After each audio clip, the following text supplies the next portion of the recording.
आता बातमी शेगावमधून आहे। गजानन महाराजांचा 148वा प्रकट दिन सोहळा आहे। विदर्भाची पंढरी शेगावात सध्या भाविकांचा मेळा पाहायला मिळतो। गजानन महाराजांच्या समाधीचं दर्शन घेण्यासाठी लाखो भाविक संत नगरीत दाखल झाले। मंदिर परिसराला मोठ्या यात्रेचं स्वरूप आल्याचं पाहायला मिळतं। विदर्भाची पंढरी शेगावमध्ये सध्या भाविकांचा मेळा पाहायला मिळतो। गजानन महाराजांच्या 148व्या प्रकट दिनानिमित्त सध्या राज्यभरातून लाखो भाविक बुलढाण्यात शेगावात दाखल झाले।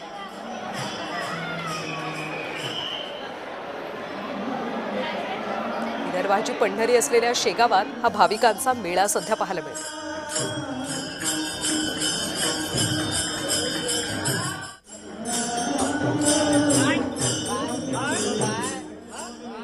दरम्यान शेगावमध्ये काही भाविकांची बातचीत केली आमचे प्रतिनिधी प्रफुल्ल खंडारे यांनी। पाहूया।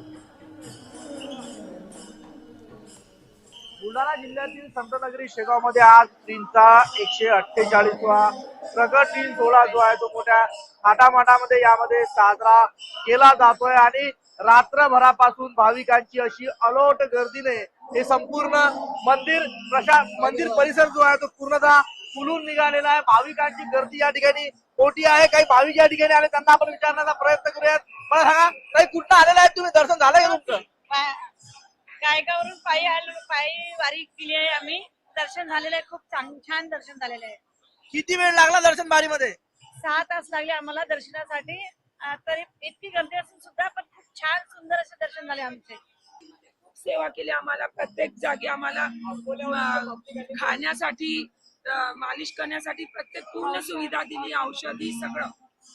नक्कीच या ठिकाणी गजानन महाराजांचा भक्तांचा हा जो उत्साह जो आहे तो या ठिकाणी आपल्याला शिगेला असल्याचं पाहायला मिळतं। एकंदरीतच 5.5-6 तास दर्शन बारीमध्ये लागून देखील भाविकांना कुठल्याच प्रकारची अडचण या ठिकाणी आली नाहीये। प्रफुल्ल खंडारे, महाराष्ट्र न्यूज, बुलढाणा।